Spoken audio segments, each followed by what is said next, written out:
What happens when a single hotel keycard falls out of a purse in front of the wrong person?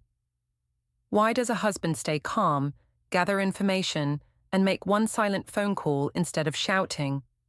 And how does one harmless mistake turn into a lawful ending I never saw coming? Before we dive deeper into this story, I have one small request. Please subscribe, drop a like, comment, and hit that hype button to boost this channel so more people can discover these incredible stories. I'm the kind of woman people love to call misunderstood, but maybe I just got too good at telling my own version of the truth. My name is Malvera, and if you asked me a month ago, I would have told you my marriage was solid enough to survive anything. I thought Jonas was steady, predictable, maybe even a little too calm for his own good. I used to joke that he couldn't stay mad even if he tried. Turns out I just never gave him a reason big enough. Everything changed over something so small, it still feels unreal. A hotel keycard slipping out of my purse at the worst possible moment. I tried to laugh it off, act like it was nothing, a leftover from a work night that barely counted as a mistake. I expected Jonas to get flustered, maybe raise his voice, maybe demand an explanation I could twist into an apology he owed me. Instead, he went quiet in a way that didn't feel timid but deliberate. People think silence means forgiveness. I'm starting to learn it can also mean preparation. If I had understood that earlier, maybe I wouldn't be standing here trying to rewrite the moment everything began to fall apart. I'm not proud of how the first crack formed, but I still tell myself it wasn't actually a crack, more like a misunderstanding with bad timing. That's the version that makes sense to me, even now. Jonas always said I filled the house with noise, my talking, my music, my rushing around, while he filled it with calm. I thought that balance worked, until the day calm started to feel like judgment. The morning the keycard fell out of my purse, the light in the kitchen felt too bright, like it was shining straight through me. I had come home late the night before, tired and a little buzzed, but that wasn't unusual. Work events, team drinks, end-of-quarter pushes, they all blurred together. I dropped my purse on the table and didn't think twice. But Jonas must have been up earlier than usual, because when I walked into the kitchen, he was already standing there with his mug, looking down at something in his hand. I didn't even see the keycard at first. I saw his face, the way his eyebrows tightened, not angry, not sad, just attentive, like he was studying a problem at work. He asked where I had been last night, but he said it the same way he'd ask if I remembered to email the electric company. No sharp tone, no tension, just quiet. I laughed before answering, because the tone threw me off. I told him the team went out after the meeting, and I stayed a little longer because Evan wouldn't stop talking about some new client. Jonas nodded like none of that mattered, then held up the card. "This fall out of your bag?" he asked. I recognized it instantly. The hotel's name was on the corner, the same hotel our company uses for events. For 1 second, my chest tightened, but I covered it with another laugh and said something like, "Obviously, I must have walked through the lobby." He didn't challenge me. He just placed the card on the table and said he didn't know I'd been at a hotel. I tried to make it sound silly, telling him it was nothing, that the team grabbed one last drink in the bar. I didn't mention that I'd gone upstairs with Evan because I felt dizzy and needed to sit down. I didn't mention how the hallway outside the elevator smelled like lemon cleaner, or how the carpet blurred when I leaned against the wall. I didn't mention how Evan kept saying I needed water, how he swiped his card, guided me inside, and sat me on the chair near the window. I left after an hour. Nothing happened. I know that. But it wasn't information Jonas needed. It wasn't harmful to keep that part simple. At least, that's how I saw it. He didn't argue. That bothered me. Jonas usually asked follow-up questions about everything. If I said I had a long day, he'd ask why. If I said my mother called, he'd ask what she wanted. But now, with this, he asked nothing. He folded the card between his fingers once, set it down, and said he had to get ready for work. His mug was on the opposite corner of the counter. far from mine. I don't know why I noticed that. It just felt symbolic, like he was avoiding mixing things. I tried to brush it off by talking more than I needed to. I said the card must have gotten in my purse by accident, that someone probably dropped it on the table, that hotel bars hand out cards sometimes. None of that was true, but each version felt easier than the truth. Jonas rinsed his mug and said he wasn't accusing me of anything. That should have calmed me, but it didn't. It felt like he didn't believe his own words. Or maybe he did believe them, and that was worse. He left a few minutes later, and I heard the front door click softly. Not a slam, not even firm, just quiet. That sound stuck in my head more than anything else. I picked up the keycard and shoved it into the trash under old coffee grounds. I told myself the problem was solved. People throw things away all the time. Evidence isn't real if no one can see it. The rest of the morning felt unnaturally slow. I tried cleaning, then stopped halfway through. I tried making breakfast, but I kept losing my appetite. My phone buzzed with a message from Evan asking if I felt okay. I typed a reply saying yes, then deleted it. I didn't want to look eager. Instead, I wrote that I barely remembered the night, and he said he figured that was for the best. I didn't like the way he phrased that. It made the whole thing sound heavier than it was. Around noon, my mother called. She asked why I sounded stressed, and I told her Jonas was acting off, like he was looking for a reason to doubt me. She said he always seemed too sensitive, that I shouldn't let him make little things into big things. That helped. At least for a moment, I felt like I had support. I always did with her, even when she hinted that my life would be easier with a man who admired my social side instead of worrying about it. She never said Jonas was boring, but she didn't need to. When Jonas came home that evening, he didn't bring up the card. I waited for him to. I almost wanted him to, because silence felt like something gathering strength. He just set his bag down, loosened his tie, and went straight to the bedroom. I followed, talking about my day, even though he didn't ask. He changed shirts, nodded along, and didn't interrupt. The whole time, I kept expecting him to suddenly turn and ask the real questions, but he didn't. And that scared me. At dinner, he barely touched his plate. I mentioned the upcoming team dinner next week, waiting for him to ask if Evan would be there, but he didn't.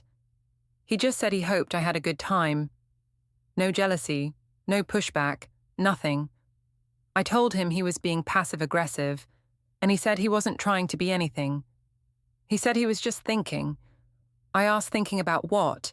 He said, everything. Then he kept eating like he hadn't said something heavy. That night, after he fell asleep, I heard a soft beep from his phone on the nightstand.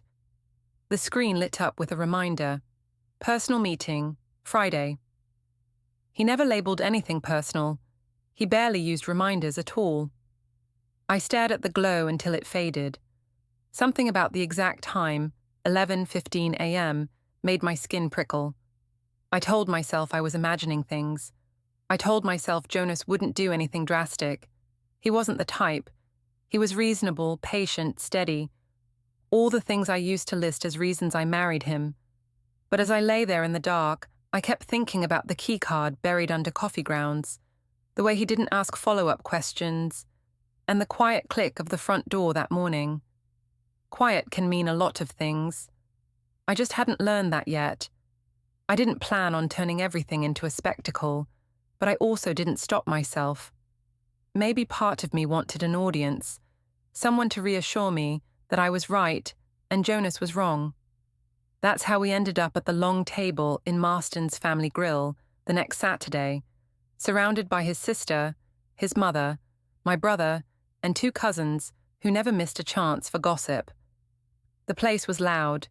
Birthday balloons, kids running around, plates clattering. Exactly the kind of environment where a person like me could hide a small lie inside a joke and let it pass unnoticed. Or at least that's what I thought. I arrived a few minutes late. Jonas was already seated near the middle of the table, hands folded, posture too straight. He looked like he was bracing himself. I walked in, smiling big, acting like nothing in the world was off. I leaned down to kiss his cheek, and he accepted it, but it felt like he'd turned into glass. Smooth, cold, breakable in the wrong places.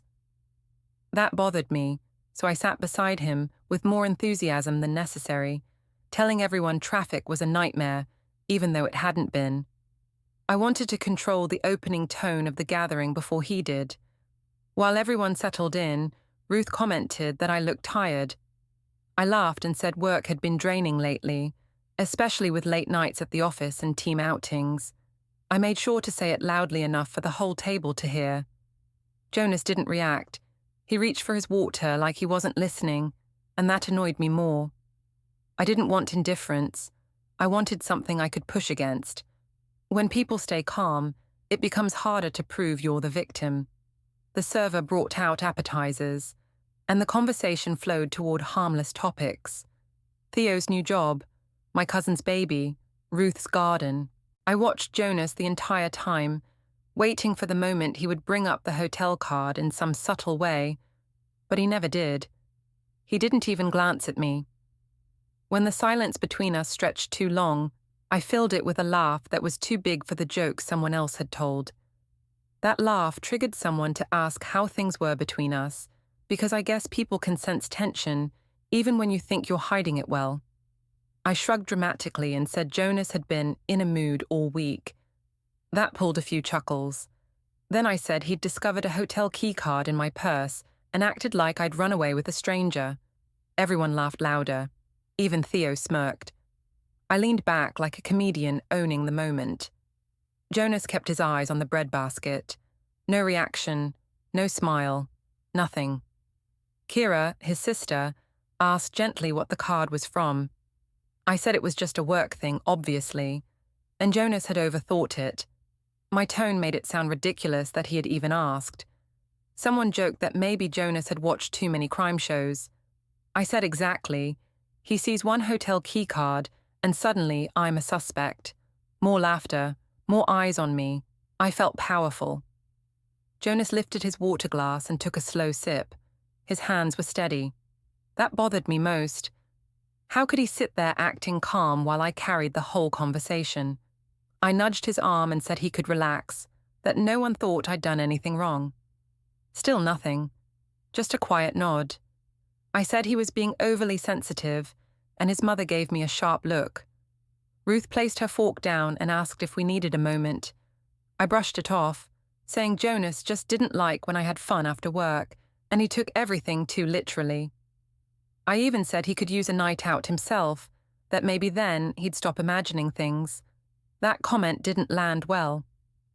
I saw Kira's expression shift as she looked at Jonas, then at me. But I wasn't done. I wasn't going to let silence win. I told the table that the card had probably fallen into my purse by mistake, or someone handed it to me when the group split up. I said Jonas had acted like I'd confessed to a double life. I made the whole thing sound silly, like something any normal couple would laugh about. I expected someone to back me up. Instead, the table grew quieter.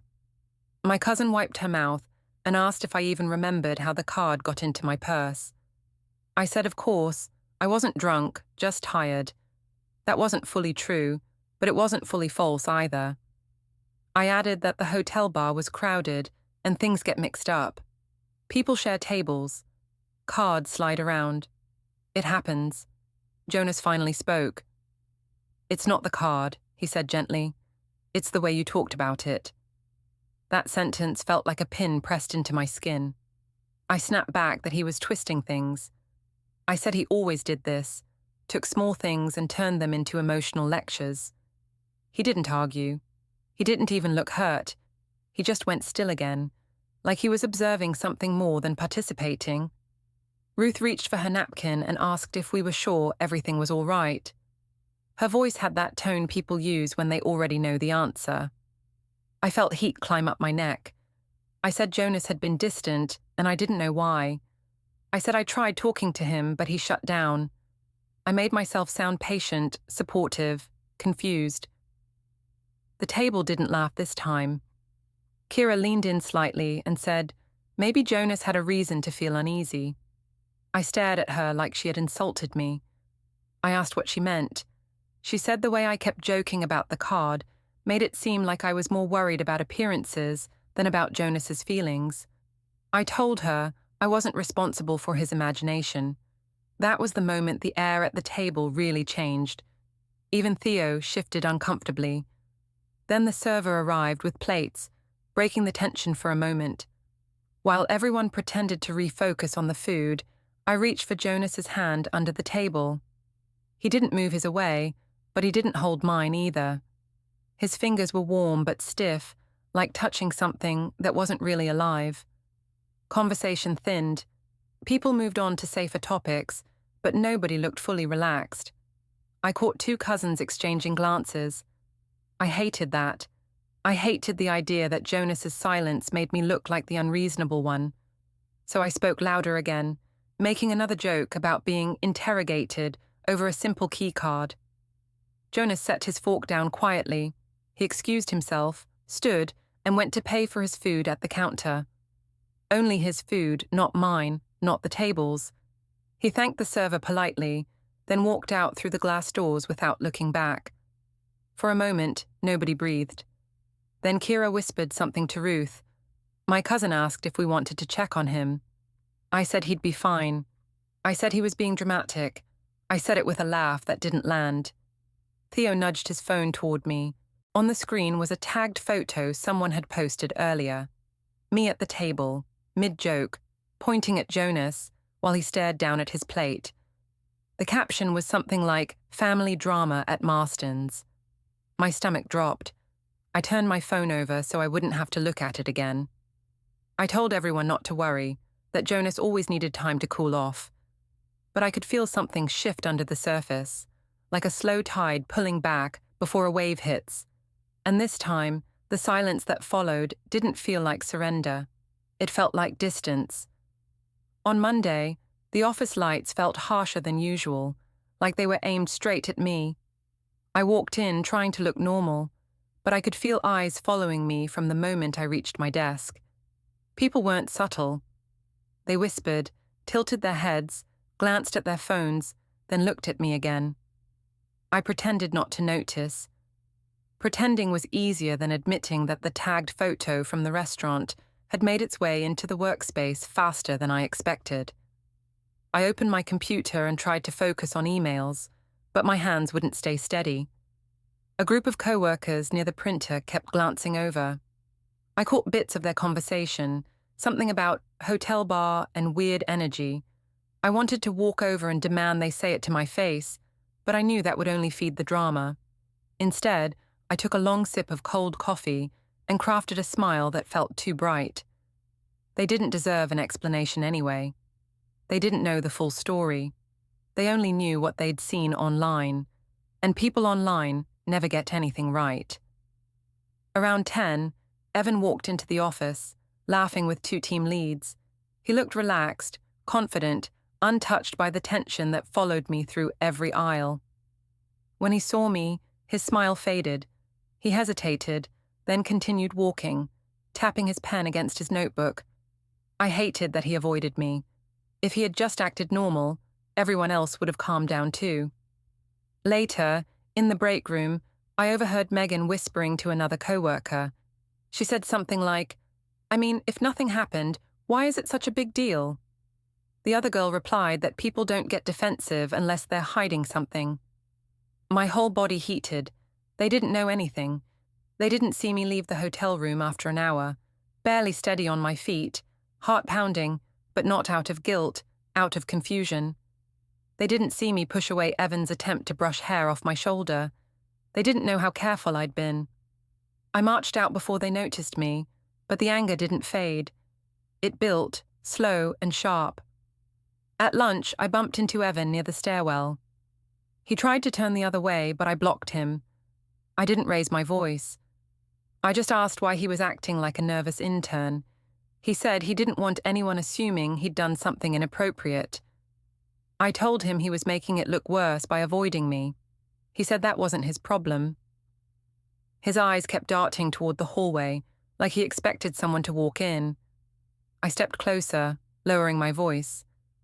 I told him if anyone asked, he needed to make it clear the keycard situation was nothing. He nodded stiffly, but the discomfort on his face irritated me.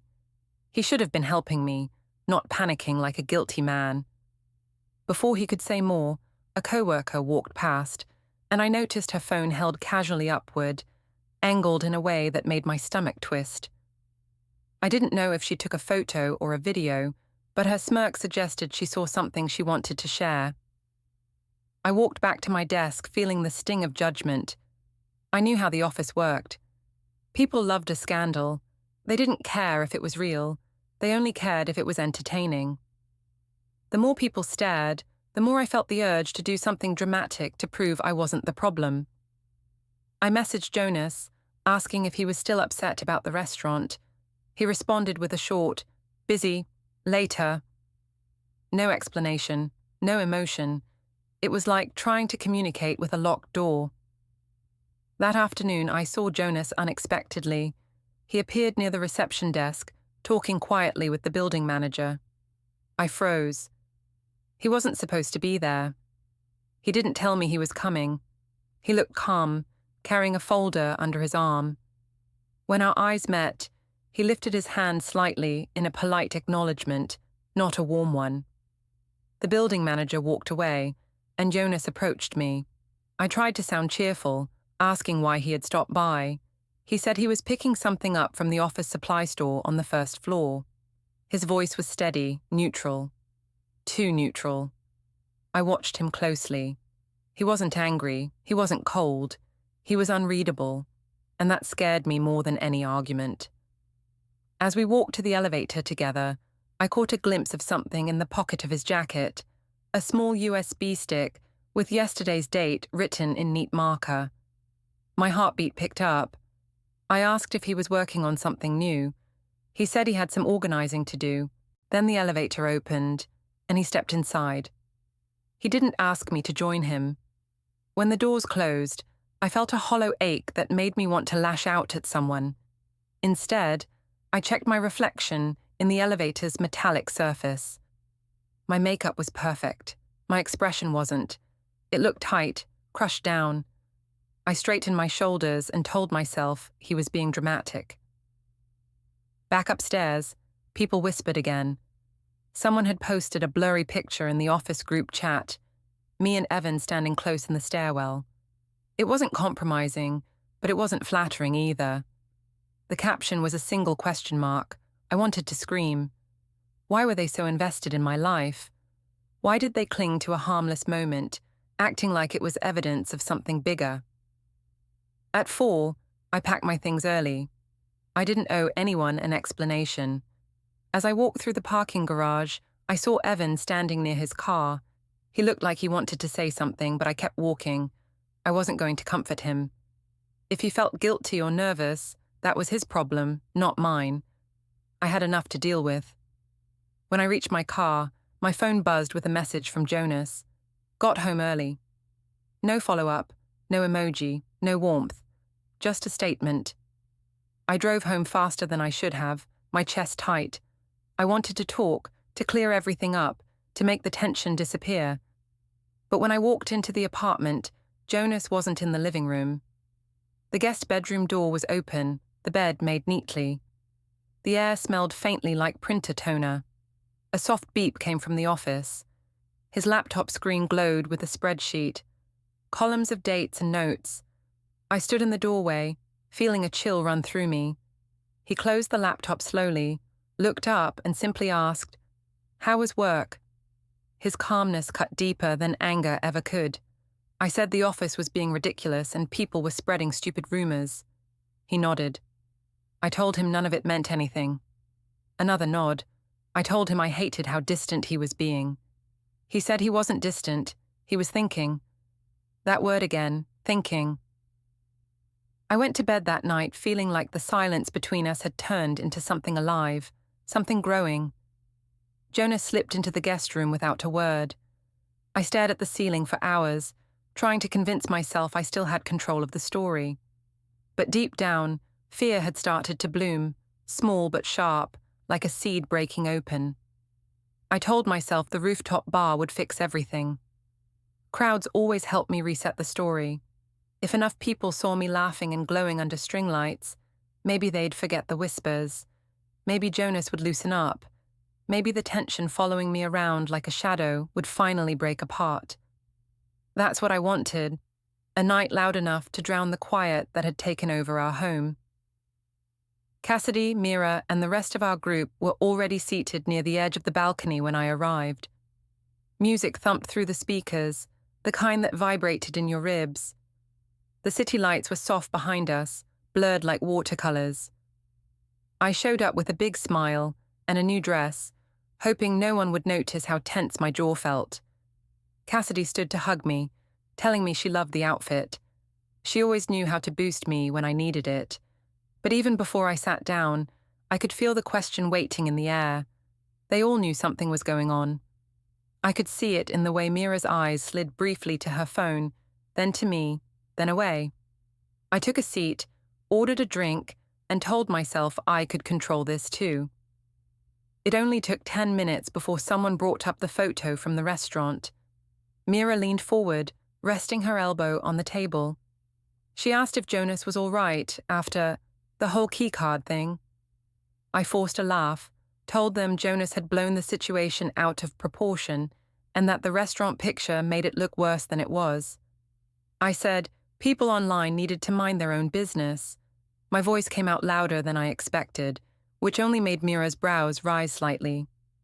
Cassidy, trying to help, said maybe Jonas was just overwhelmed. She said he wasn't the type to deal with public attention well. I agreed, adding that he was too serious most of the time. I said he didn't understand that jokes kept relationships alive. I saw a couple of them exchange glances. I took another sip of my drink and leaned back. I told them the card was from a work night, that nothing happened, that everyone needed to stop acting like I'd committed some unforgivable crime. I told them the real issue was Jonas not trusting me, not the hotel. I said trust was supposed to be automatic after marriage. No one corrected me, but their silence felt heavy. A group of people near the bar recognized me from the photo because one girl lifted her phone and whispered to her friend while staring. I tried to ignore it. I wasn't going to let strangers define me. I turned back to my group and tried to shift the conversation to something easier, something harmless, but people kept circling back to Jonas. Cassidy asked gently if we had talked things out. I looked away, pretending to be fascinated by the lights of a building across the street. I told her Jonas didn't want to talk. He kept saying he was thinking. Everyone made polite faces, the kind people make when they don't want to take sides. The conversation stalled. Someone ordered more drinks. The music stayed loud, but the energy around the table felt tight. When conversation finally picked back up, it wasn't because of me. People talked about work, travel plans, someone's promotion. I tried to insert myself, but felt strangely out of sync. It annoyed me. I wasn't used to feeling out of place with my own friends. Later in the night, I went to the railing alone, pretending I needed air. The city wind whipped my hair, and I let it distract me for a moment. Then I heard a familiar voice behind me. Ruth. I turned and saw her walking toward me with a small paper bag in hand. She said she needed to drop something off nearby and decided to stop by when she saw our group here. It felt too coincidental, like she wanted to check on me. I plastered on a smile and told her everything was fine. She nodded slowly, not believing me. Ruth stepped closer, her voice quiet under the music. She said Jonas seemed hurt lately, and that she hoped I wasn't making things harder. I bristled. I told her he was the one shutting me out. She shook her head and said sometimes people go quiet when they're trying to understand how to feel. That irritated me more. I told her Jonas was being dramatic and that the whole Keycard situation was blown out of proportion. She didn't argue. She just looked at me the way a doctor looks at a wound they can't treat. She handed me the paper bag. It had a container of leftovers I once said I liked, and told me to take care of myself. Then she left, moving through the crowd with that slow, steady walk of hers. When I returned to the table, everyone fell silent for a second. I sat down, pretending not to notice. Then I started talking fast again, saying the night was too quiet, that we needed shots or dancing. Cassidy agreed, but her smile was forced. Mira didn't say anything. Someone suggested we take a group picture. Phones lifted, flashes blinked, and I tried to look carefree, leaning into the moment. But my phone buzzed right after the last photo, a message from Jonas. Just 5 words. "We should talk tonight." My stomach tightened. It wasn't angry, not cold, not even formal. Just simple. That made it worse. Cassidy noticed the look on my face and asked what was wrong. I told her it was nothing, that Jonas just wanted to chat. I made it sound harmless, but I could feel the air shift again. Around 11, I told the group I was heading home. They didn't push me to stay. That alone felt like an accusation. The city streets were quieter when I stepped outside. I pulled out my phone and reread Jonas's message while waiting for a car. The words didn't change. They never do. But they felt heavier each time I looked at them. When I walked into our apartment, the living room was dark. Jonas wasn't on the couch. He wasn't in the kitchen. The guest room door stood open, the bed neatly made. I whispered his name even though I didn't know why I was whispering. No answer. The apartment wasn't silent. It had a strange stillness, like something had been removed. I checked the hallway, the bathroom. Nothing. I opened the balcony door and stepped outside. The night air hit my face, just as I noticed the faint glow of a cigarette ember across the courtyard, held by a neighbor who always stared too long at everything. I stood there until the cold sank through my dress. When I finally went back inside, the guest room light flicked on. Jonas stepped out of the doorway, expression calm, unreadable. He said he'd been writing something down, that he needed a minute before talking. I asked what he was writing. He said, "Thoughts." Just that. Thoughts. I told him we didn't need thoughts. We needed a real conversation. He nodded. He said we would talk soon, properly. That word again, properly. It made something in my chest twist. I reached for his arm, but he stepped slightly back, not enough to be rude, just enough to send a message. A message I didn't want to understand. The night didn't end with yelling. It ended with Jonas closing the guest room door gently, like he was afraid of waking someone. I lay awake in our bed, staring at the ceiling, hearing his quiet movements through the wall. And for the first time, the silence didn't just feel like distance, it felt like direction. I woke up the next morning feeling like the air in the apartment had changed weight. It wasn't heavier or lighter, just different, like it belonged to someone else now. Jonas had already left for work, though his side of the bed looked untouched anyway. The sheets were smooth, corners neat, like he'd made a point of keeping that divide visible. I hated how tidy everything suddenly felt. I walked into the kitchen and saw 2 mugs again. His rinsed and drying upside down, mine half full with cold tea from the night before. That small separation made my stomach twist. I picked up his mug and set it next to mine, just to break the pattern.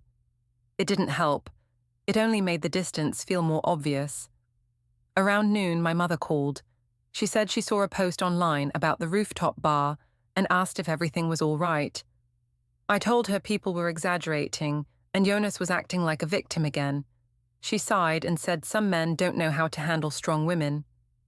Her words felt comforting for a moment, but then I thought about Jonas's calm face and how he never actually tried to control me. Maybe that was the problem. I kept trying to provoke reactions that didn't exist. She suggested I visit Ruth, maybe smooth things over with Jonas's family. I didn't want to, but I also didn't want the narrative to slip out of my hands even more. So I got dressed, put on makeup that looked a little too polished for a simple visit, and drove over to Ruth's house. The drive felt longer than usual. When I arrived, the yard was quiet. Ruth opened the door slowly, not cold but cautious, like she didn't know which version of me she'd get today. She invited me in and offered tea, but I could feel her eyes on me the entire time. I sat down on the couch, smoothing my skirt, trying to seem relaxed. I said Jonas had been distant lately, and I didn't know what to do. I said I was trying my best. Ruth listened without speaking, which irritated me more than if she'd scolded me.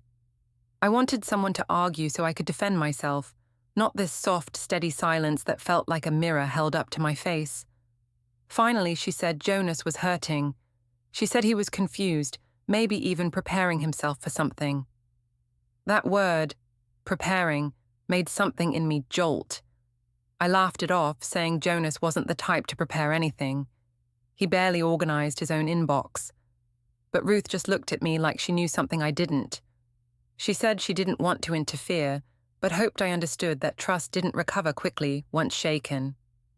I told her there was nothing to recover from. It was just a misunderstanding, a few rumors, a blown-up story. She didn't argue. She just folded her hands and said she hoped I was being honest with myself. That comment stung. I stood up abruptly and said I had to go. Ruth walked me to the door, and before I stepped out, she said Jonas would reach out when he was ready. I drove home feeling nothing and everything all at once. I hated how calm she'd been. Calmness felt like judgment wrapped in politeness. When I got back to the apartment, Jonas was already home. He was sitting at the dining table, typing on his laptop. The sight of him there made something in my chest lift and sink at the same time. I greeted him brightly, hoping to chip away at the tension. He nodded politely, then returned to typing. I asked what he was working on. He said, "Just some things I need to put in order." The phrase felt too structured, too deliberate. I asked if we could talk, if he could stop working for a minute. He closed the laptop but didn't push it aside. He folded his hands on top of it, like he was protecting something. I told him I was tired of the coldness, that he was making the whole situation worse by acting like something unforgivable had happened. He said he wasn't acting. He said he was thinking through what mattered, what didn't, and what he needed to handle properly. I didn't like the way he said properly. It felt like he had rehearsed it. I crossed my arms and asked what he meant. He didn't answer. He just stood, went into the kitchen, and picked up his mug from earlier. I followed him, saying I felt like he was punishing me. He said he wasn't punishing anyone. He was clarifying things.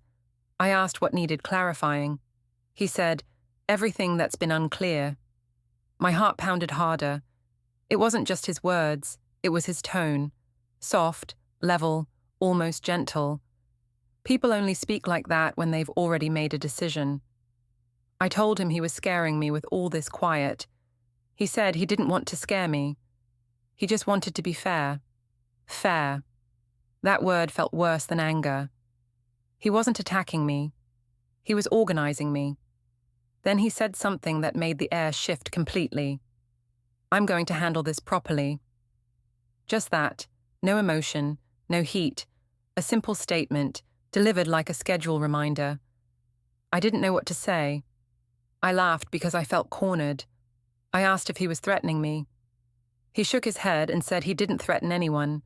He just followed through. He walked past me to the balcony, stepped outside, and closed the door softly. Through the glass, I watched him stand there with his phone, tapping the screen with slow, deliberate motions. He wasn't texting angrily. He wasn't calling to rant. He wasn't pacing like someone in emotional chaos.